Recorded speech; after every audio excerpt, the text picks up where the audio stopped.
Blessings, everybody. My name is Jafon Seeley. Could you imagine what is actually possible when we start honoring and recognizing our inherent worth, realizing that we are that which is assisting and co-creating our experience?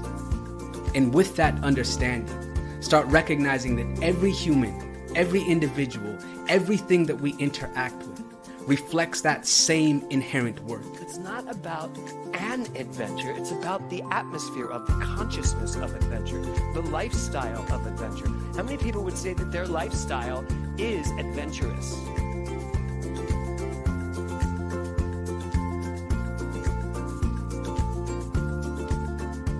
My name is Lisa Benson. I'm a diversity, equity, and inclusion consultant and the author of Anchored in Bias, Fired Over White Tears. It's a book detailing my lived experiences with workplace bias and what fueled my passion for normalizing conversations about differences and creating safe spaces for everyone to bring the best version of themselves to life every day.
It's the Practical Prayer Podcast on New Thought Media Network. This is actually the recording session because the podcast starts minutes from now. I'm Reverend Bill over here. That's Carol over there, and there.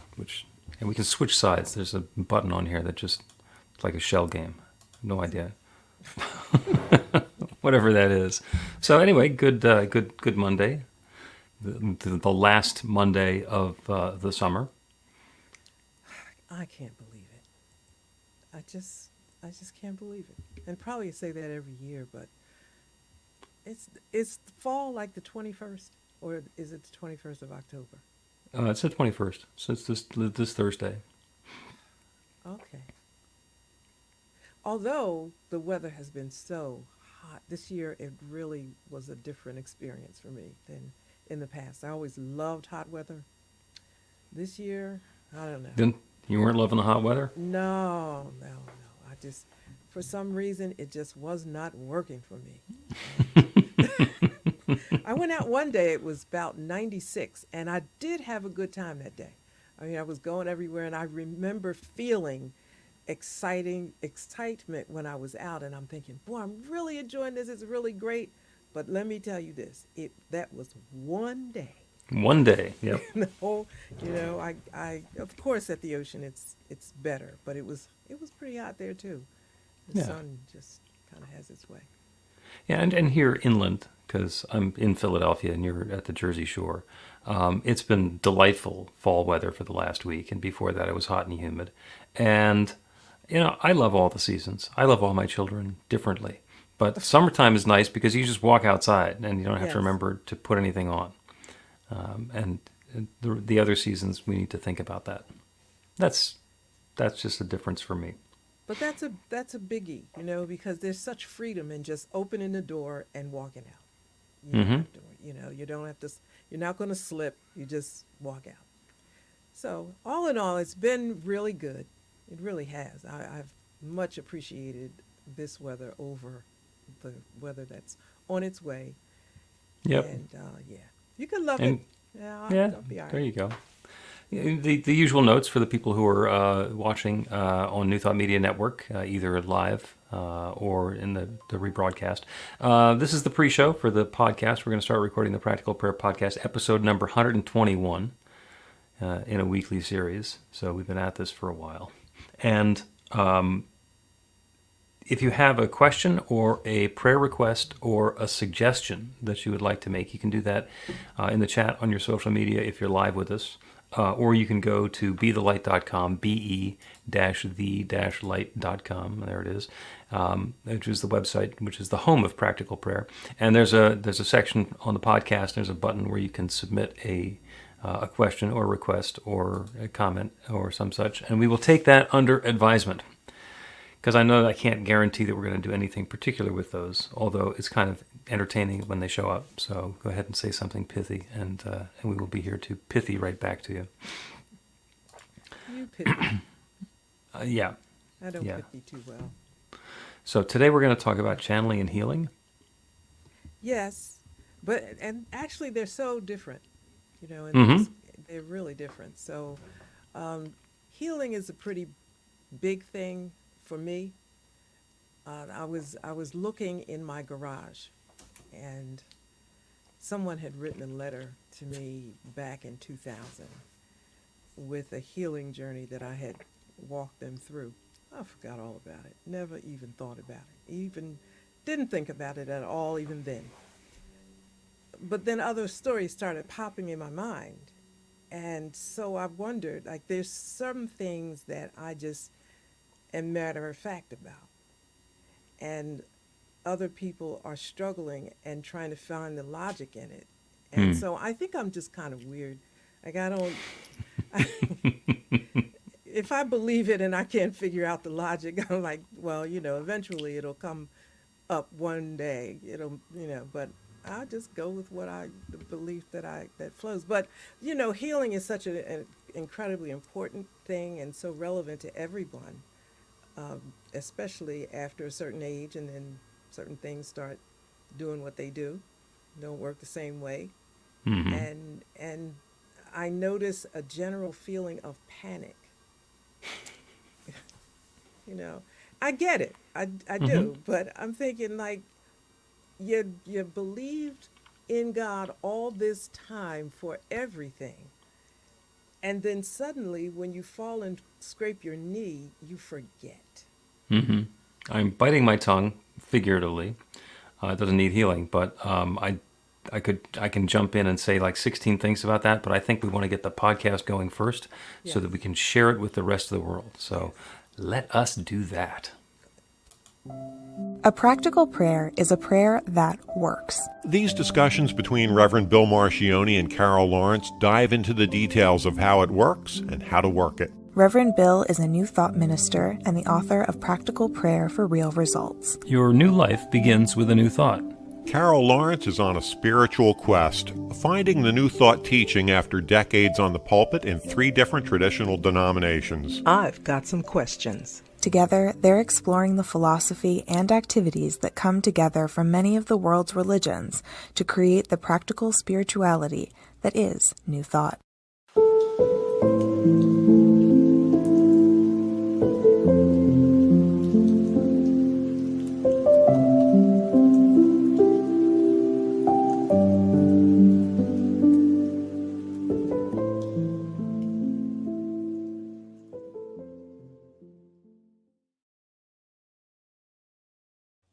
Welcome to the Practical Prayer Podcast. I'm Carol, here with Reverend Dr. Bill Marchiony. We're looking forward to another fun episode of the Practical Prayer Podcast. So what have we got queued up for today?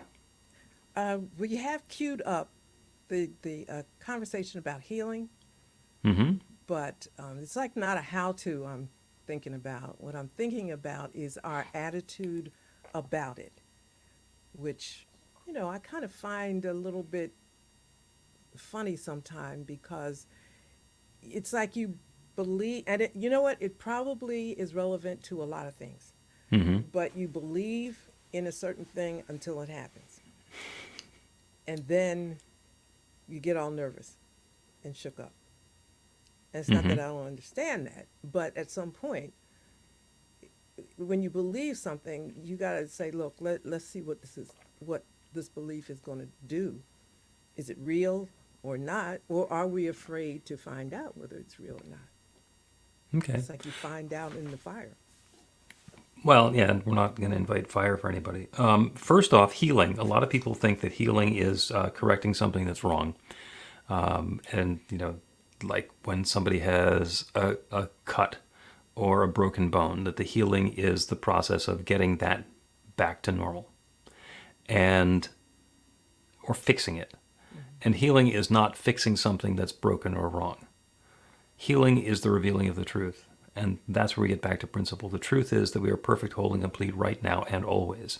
And when it's somebody who is presenting as perfect, whole, and complete with a broken arm, then we take whatever steps are appropriate to get the arm back into position and into alignment so that the bone can knit itself back together and the healing process can take place.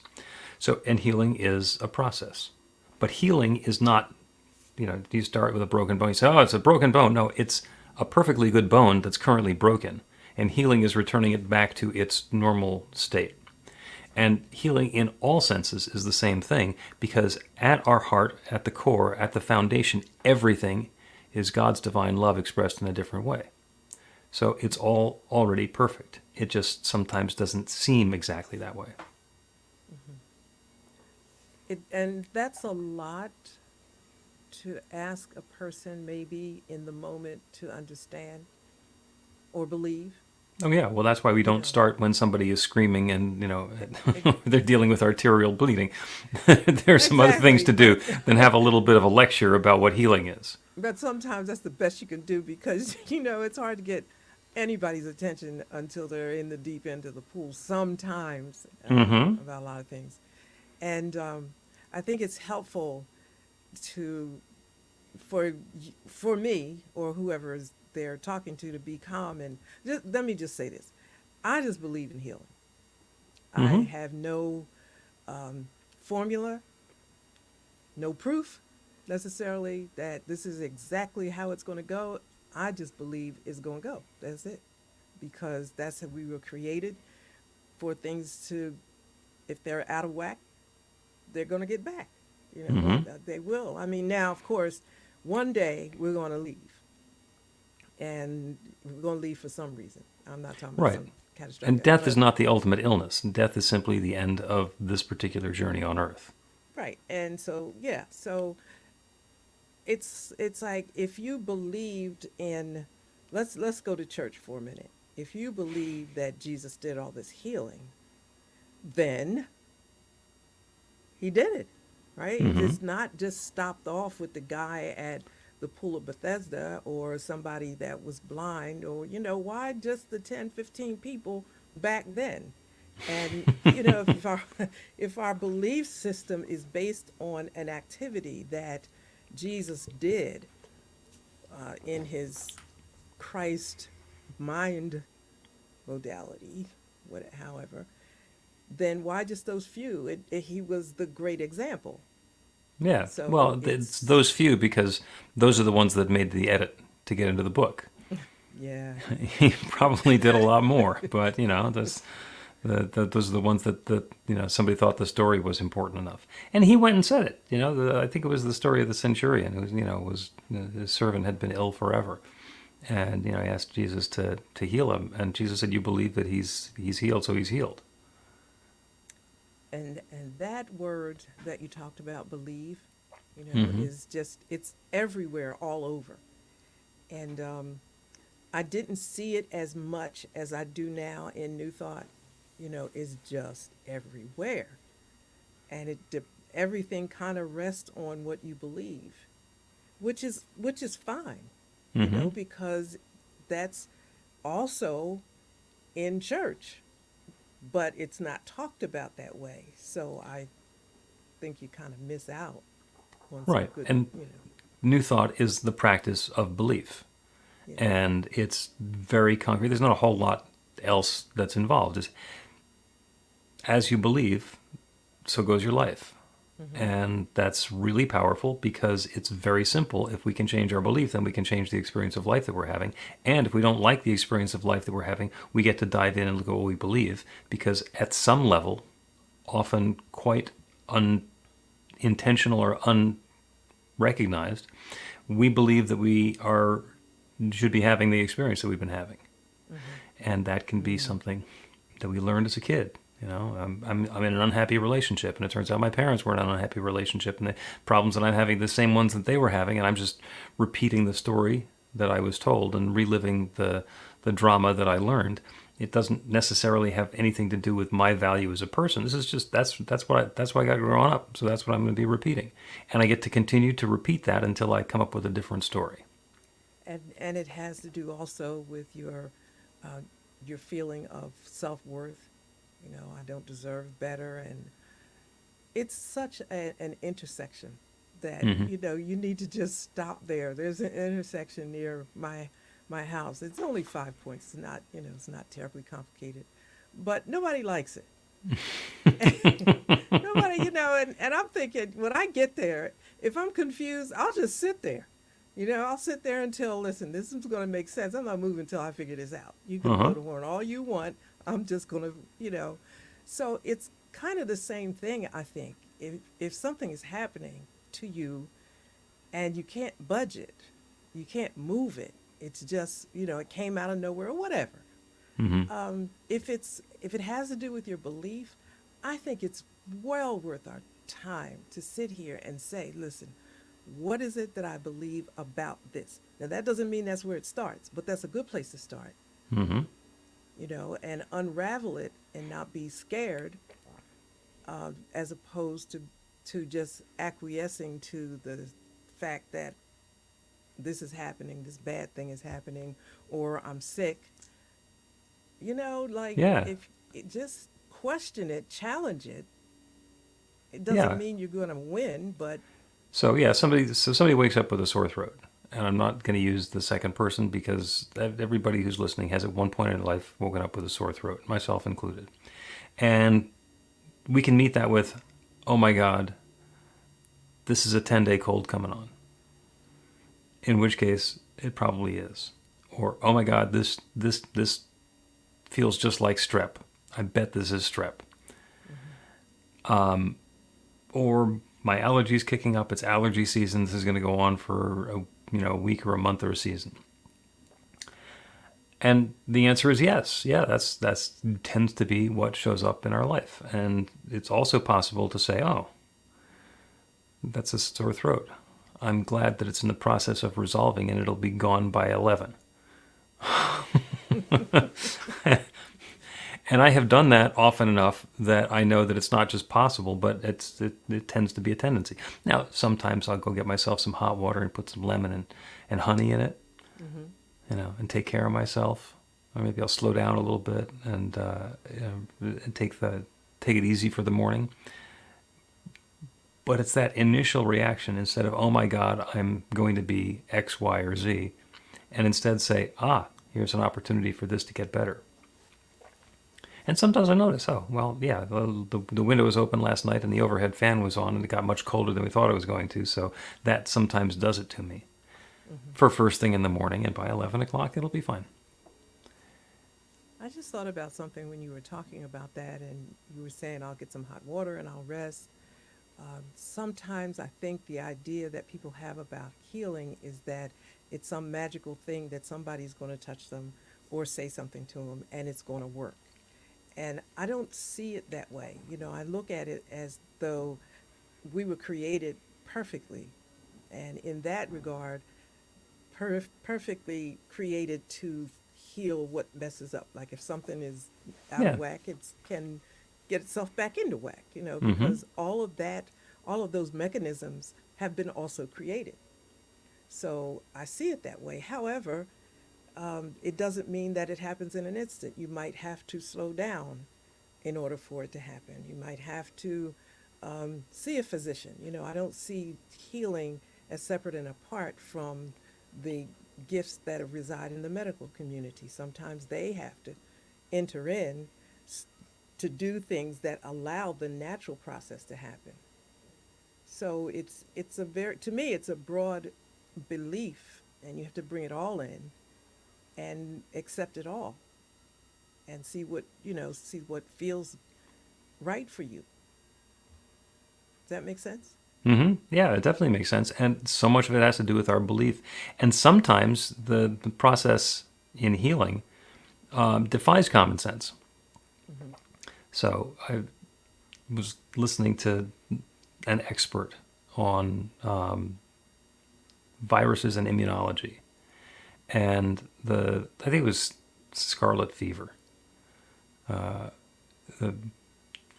They came up with a vaccine for smallpox or scarlet fever, one of those, like in the 1700s.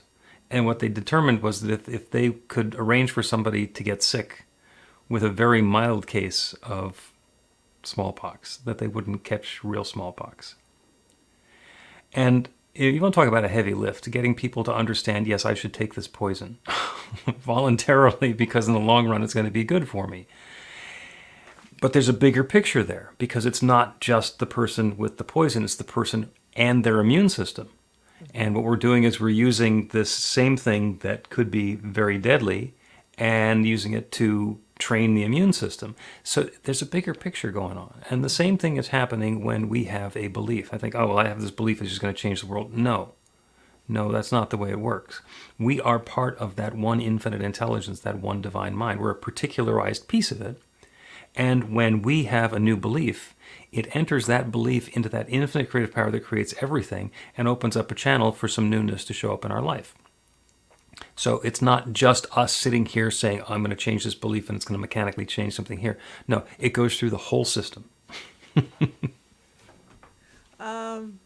Okay, I'm going to need you to say more about that, because that sounds like it takes a whole long time, and a person in a situation might see that as too much of a lift. Okay.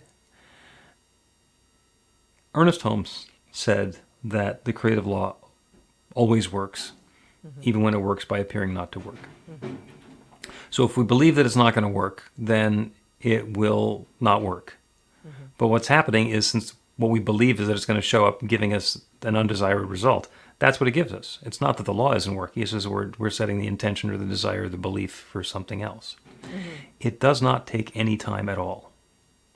In the beginning there was darkness and void, and God said, let there be light, and there was light. Did it say anything there about a delay? Okay, well, this is the creation of the universe, so there's really no delay that's necessary. Intention, put into that creative law, result, and it happens that quickly. Now, sometimes there's an unfolding and an experience. When somebody has the sore throat, it might take till 11 o'clock in the morning. But that's not because the creative process takes long. That's how long it takes for the result to show up. So the fact that we are all thinking with the same subconscious, we all share one subconscious. That's where we're all connected. The fact that we're all sharing that doesn't mean that it's going to take longer for the subconscious to work on something than it will for something else. That's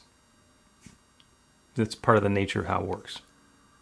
So then, why does it take longer then for one healing situation to happen as opposed to another? It could be that there is a belief that it takes a while for something to happen. It could be just the observation that this sort of thing tends to take that long. I broke my ankle when I was a teenager, and it's supposed to take about 6 weeks to heal, and mine took about 8 weeks to heal. And I had a very edgy relationship with the orthopedist who was taking care of me, and he had an attitude about me, and that gave me an attitude about him, and it wound up being 2 extra weeks under his care, and it was probably him having the idea, well, yeah, it might take longer, and me believing, oh, well, it might take longer, and then figuring that I was unworthy, so I couldn't get away from him sooner, so it took an extra couple of weeks. Okay. So he's since retired.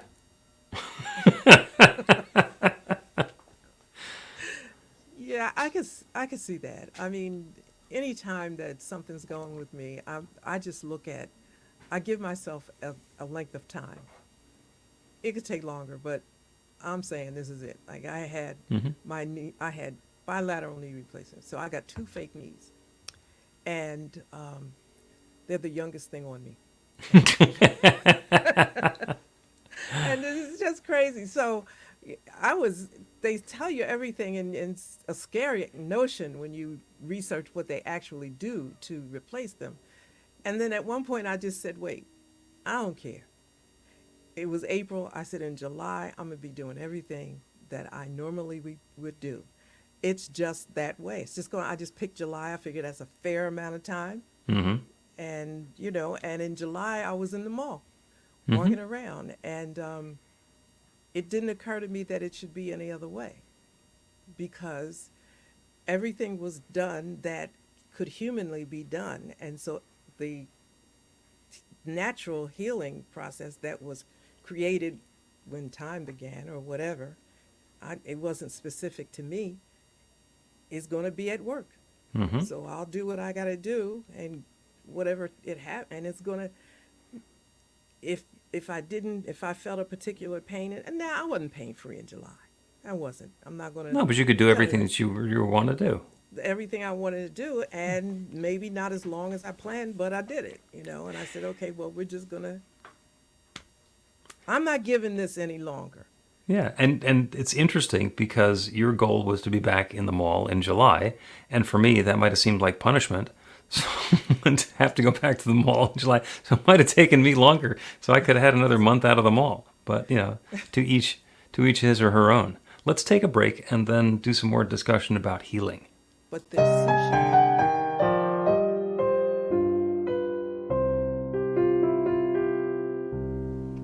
Are you ready to get results? Now, that's not a rhetorical question. Are you ready to get results? RUR2GR. That's actually the abbreviation for the steps in a practical prayer. Recognition, unification, realization, gratitude, and release, with a couple of extra steps in there in case some doubt creeps in along the way. RUR2GR. This class is about the prayer technique that's common to all of the spiritual practices and religions in the most effective prayers that they have. And by effective, I mean that the prayer works. It actually creates a change in the experience of the person doing the prayer. It gets a result. We're going to begin with theory, and then we're going to take it into practice. By the end of the class, you will have your very own practical prayer that will help create transformation in your life.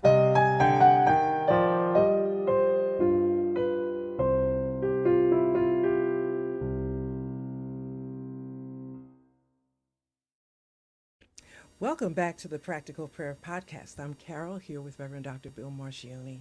And you said something about sushi right before. Oh, yeah. There's sushi in the mall. There's sushi at the mall. Ah, yeah, okay. Yeah. Interesting. Yeah. That you live right near the ocean and you go to the mall for fish. Well, that was then. That was in 2007. I didn't live down here then. Oh, okay. Yeah, but it's sushi all over the place down here now. So I'm just, this is great. But yeah, I had something to look forward to. And that's pretty key too. You put your mind, or you set your intention, whatever it takes, and make the trip worth it. So, yeah. Yep. And at the foundational level, there's one thing that's going on in all sorts of different ways. There is one power and presence, one source, one creator, one force. We call it God, we call it nature, we call it the Big Bang. It is one that basically has been evolving and sharing itself since the beginning of time.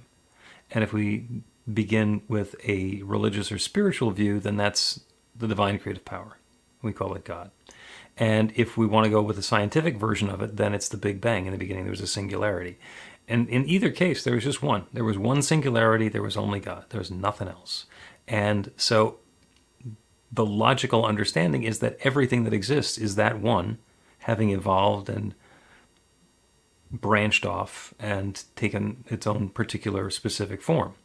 And there are explanations about how stars and galaxies and planets and life came into being on the branch which is towards the Big Bang. And, there's all the begats and the other stories, which is much shorter, depending on which scripture you look at. It didn't take 14, 15 billion years. It took 6,000. But in any case, that's longer than any of us can remember. And in any case, and I'm just using the Judeo-Christian, the Abrahamic creation story. All the religions have their own about how things came into being. And in the beginning, there was the creator. And that creative force is all that there is. And that creative force is sharing itself. And we are some, albeit small, aspect of that. But we are nothing but that God presence taking our own form. So everything that's happening, everything that we're engaged in is that creative presence and that creative power unfolding. So whenever we create something, whether it's something that we want, whether it's something we call creative, oh yes, I'm an artist. I'm going to get out the pastels and make a masterpiece, or we're delivering DoorDash. We have the ingenuity and the creativity to get ourselves into the DoorDash system and to figure out how to game it so that we get food to deliver at the time that we're ready to do that. We can bring that same creative power to creating the next experience in our life. And not only we do. That's the one that we're using. Even when we're failing miserably and being unhappy, it's that creative power that is bringing us the experience of failure and unhappiness. And the good news is we can change the belief, change the information, the invitation that we're making, and invite in a different experience. And that same creative power that brought us to misery and unhappiness can bring us to joy and happiness. I believe that 100%. Yeah, and that's what healing is. But I also know what gets in the way Yeah. of that, and I'm not sure. I'm sure it's the same thing with healing, but I'm set that aside just a little bit. If there's a notion that God knows everything that I need and want, then I can sit back because God is going to make it happen, which is inconsistent with what you just explained.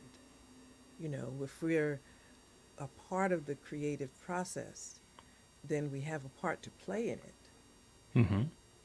Even as in the healing process, it has a lot to do with, and I don't mean to trivialize it and say that it has a lot to do with what we want, but what we want is really tells us where our energy is going to go, and if this is what we want and we understand what makes the engine run, then that's what we do. But it's just that little nuance in there, I think, that makes the difference. If you just, and that's because when I was hearing you, I'm thinking about some conversations that I've been having recently with some wonderful people. They just can't seem to make a move because it's like, God knows, and God knows I want the good, so it should just happen. It should be, and I'm thinking, that takes the objectivity out of the whole thing. That takes you out of the whole equation. Yeah. And who's defining what good is? Yes. Yeah. And that's the big question. Most people, if you you talk about death and dying, that's bad. If, however, the family is in the funeral home business, then death and dying are important, and if that stopped, they'd go hungry. Yeah. Okay. Well, if there was enough lead time, they could find something different to do. But that's part of the process. So when we say, oh, well, God knows that it's all good, and the next experience that I have is going to be something that's good for the funeral director, that's, that's not what I had in mind. But you know what? It makes us take into consideration things outside of just ourselves. Yeah. And I really appreciate that you brought that up in terms, and even the example that you used, because I've experienced with some people in the death experience where they're ready to get out of here. They're sick of this. Mm-hmm. And sometimes it doesn't have to do always with pain. It could be just, listen, I'm tired of all this frustration.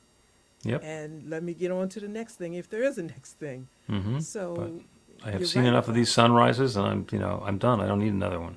and they're nice, but what I got to deal with to see another sunrise, yeah.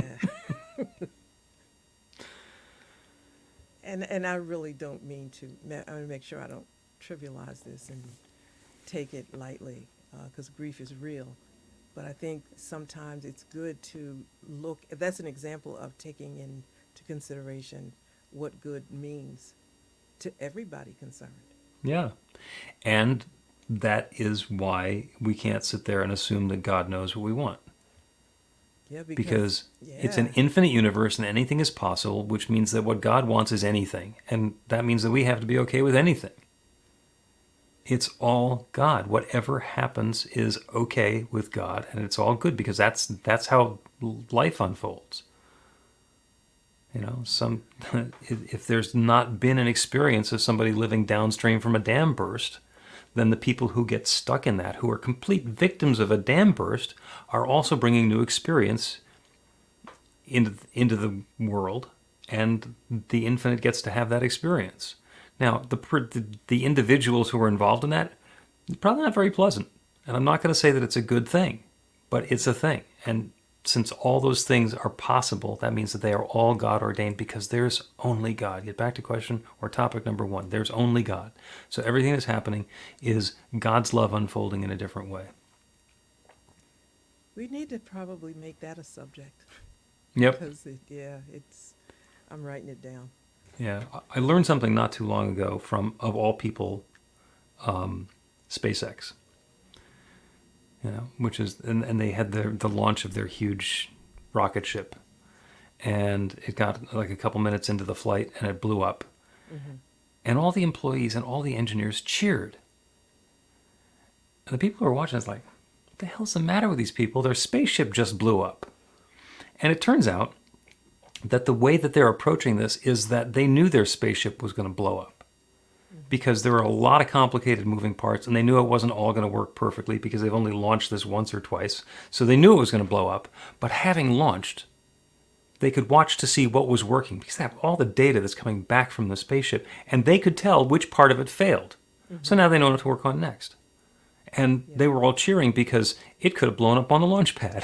And it made it a minute and a half into the flight before they had to blow it up by remote control. So what do you call good? Because, you know, back in the early days of NASA, spaceships blowing up, rocket ships blowing up, that was bad. It was like, we're failing, you know, because we wanted it to take off and it didn't. And now there's a different way of understanding it. So when we open ourselves up to that awareness, it's not necessarily good news or bad news. It's what does this news mean? Exactly. And it takes, you take a deep breath in a situation and demand to see the good in this.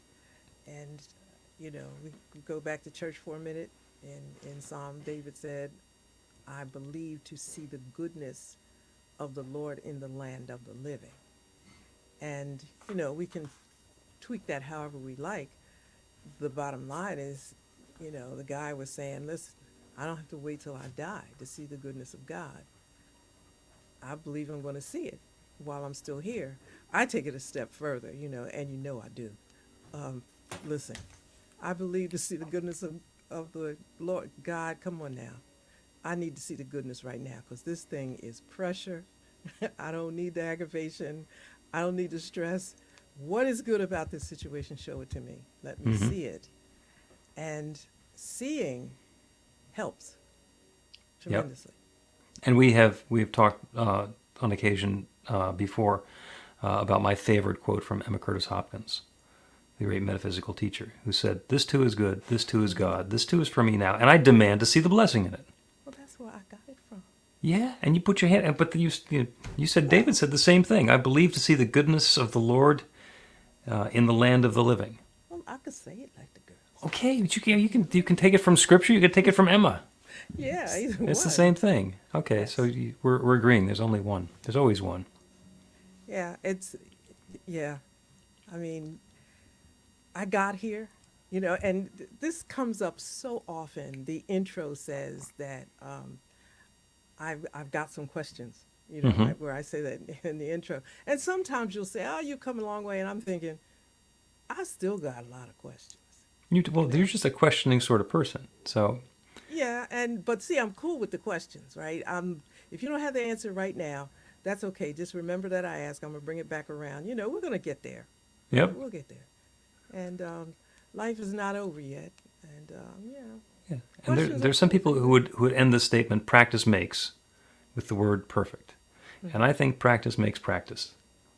So, ask questions and get some answers, and then there's more questions. And it's not like we're trying to get to the end of the questions. We're just trying to fine-tune them so that our understanding gets elevated and lifted and raises up higher and higher and higher. Exactly. I don't like all the answers, by the way. I just need to put that out there. I don't like all the answers, but they often make sense. And I'm just particularly talking about ones I may not agree with or may not like what they represent. But to know it, I'm so grateful to know it. And I don't have to really like it, just understand it and see a truth in it.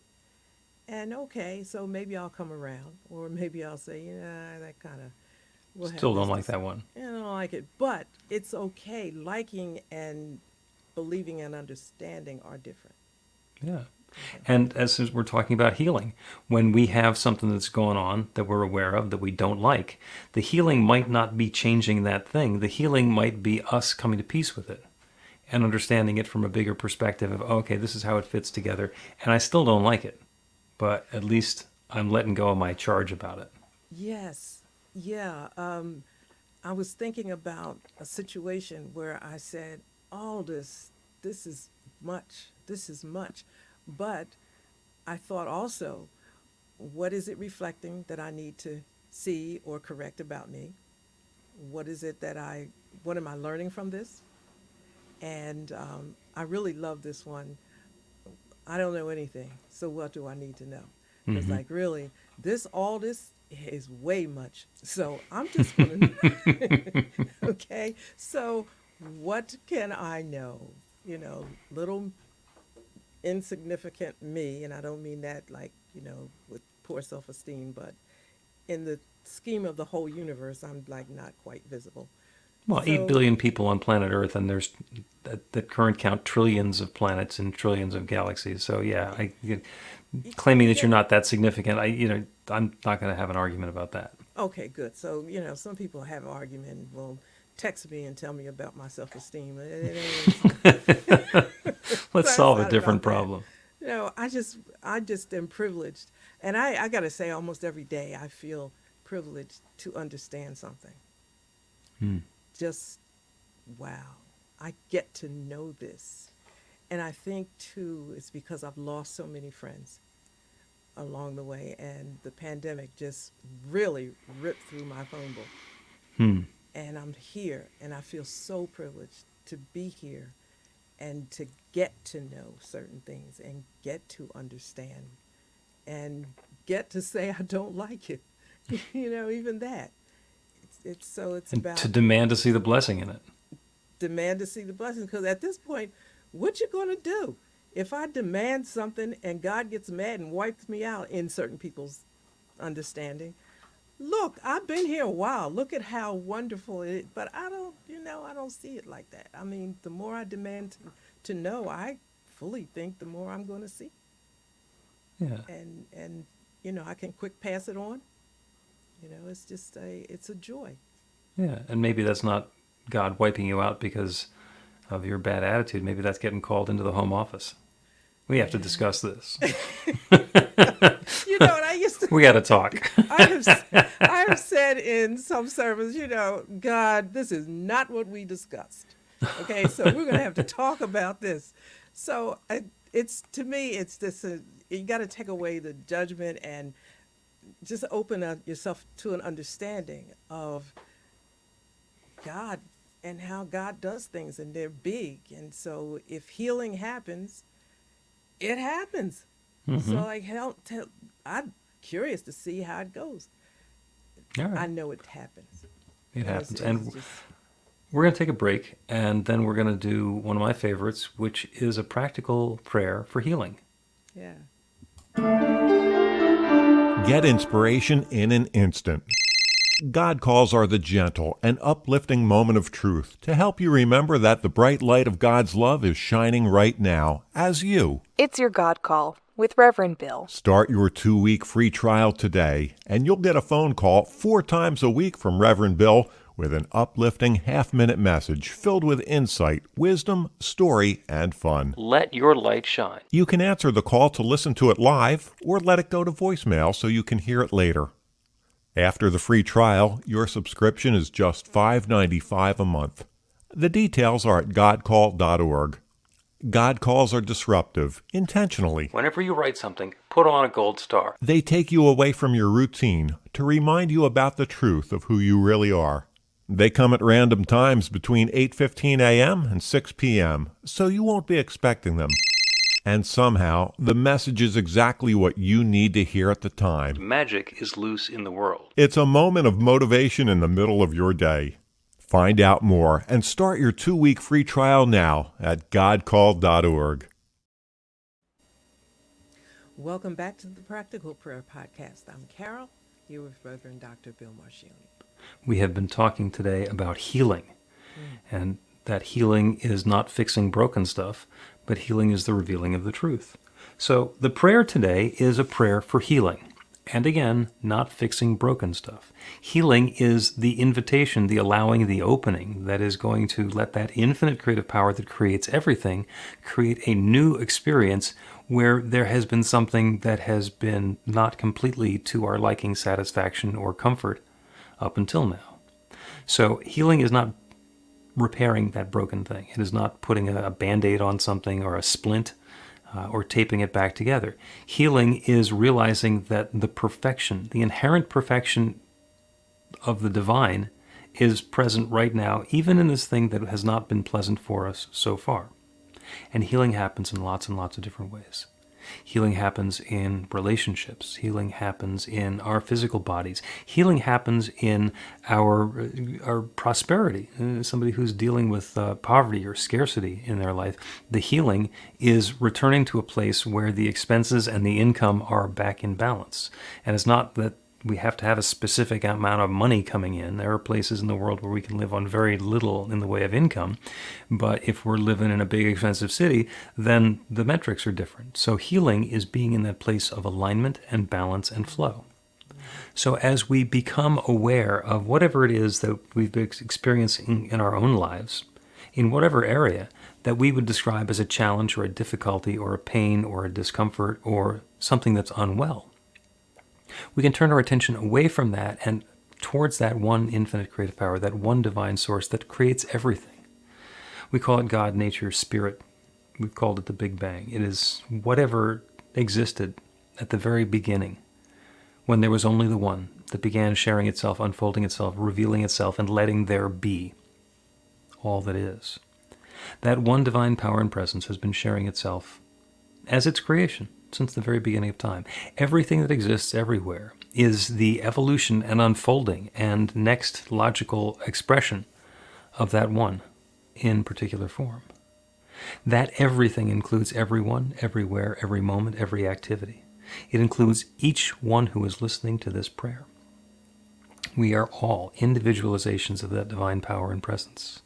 All of the good that is available anywhere is available everywhere, and it's available right here and right now for each of us.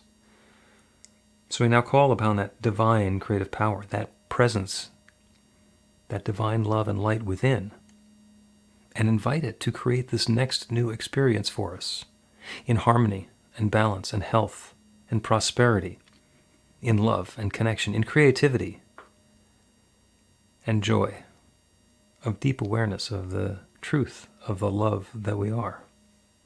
We let everything that's not like that fall away and allow that truth, that God's love is right here, right now, as and for and through and in each of us, to be the truth that is revealing through all of our activities and all of our experiences. And so I'm grateful for it. I'm grateful for the way that the light is shining, the love is flowing, the healings are being experienced. Healing is not fixing something broken. It's the revealing of the truth that was always there. That divine light and love is shining forth through every area of our lives, including these ones that had up until now been challenging. And the good unfolds. And I'm so grateful for it. I'm grateful for the way that it's showing up. I'm grateful for the experiences of each one. I'm grateful that we get to tell these stories of transformation. And so with gratitude for all of this good, I speak this word and I release it into that creative law. And no, it is now creating this. So I let it be. And so it is. The Practical Prayer Podcast with Reverend Bill Marchiony and Carol Lawrence is a production of BeTheLight.com. be-the-light.com. Where you can find more information about practical prayer for real results. Our theme is by Music of Wisdom. You can learn about the spiritual community of New Thought Philadelphia with daily guided meditations, Weekly celebrations of spirit, and Reverend Bill's classes in practical spirituality at newthoughtphilly.org.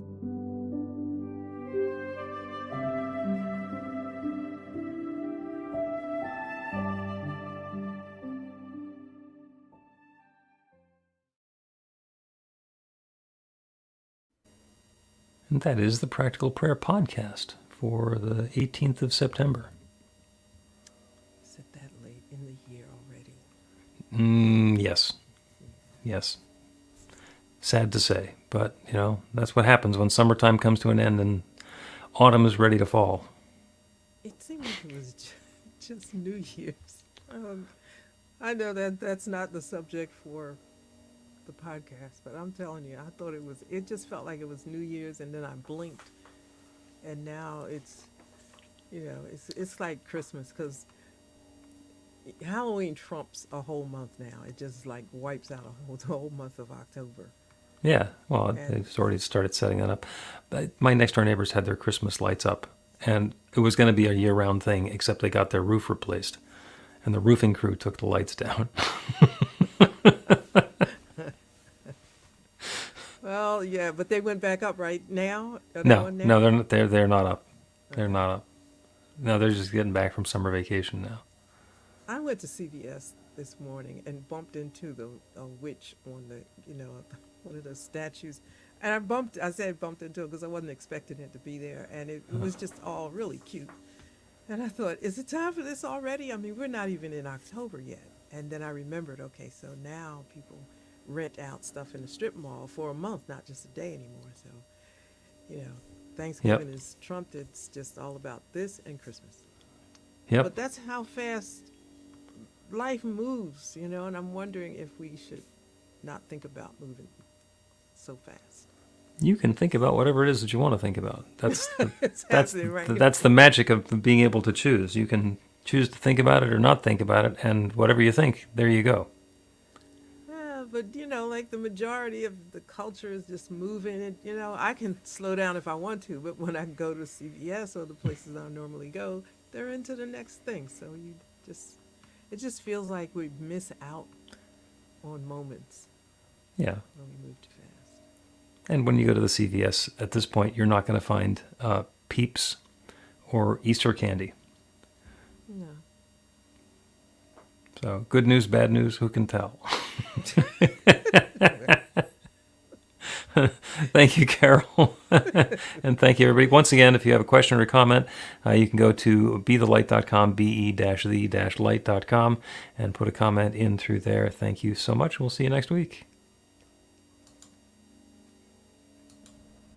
Please help us say thank you to our organizational sponsors, including the Hepperlin Foundation, Affiliated New Thought Network, International New Thought Alliance, Science of Mind Archives and Library Foundation, Center for Spiritual Living Denver, Center for Spiritual Living Midtown, New Thought Philadelphia, Planned Happiness Institute, Summit Center for Spiritual Living, One Heart Retreats, Center for Spiritual Living on the Lake, Unity Spiritual Center, Kitchener, Om Center for Spiritual Living, La Mesa, Satya Center, Center for Spiritual Living, North Jersey, Unity of Savannah, and Center for Spiritual Living, Seattle, as well as all of our individual donors.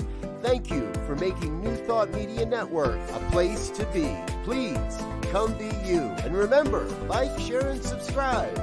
New Thought Media Network, positively inspiring.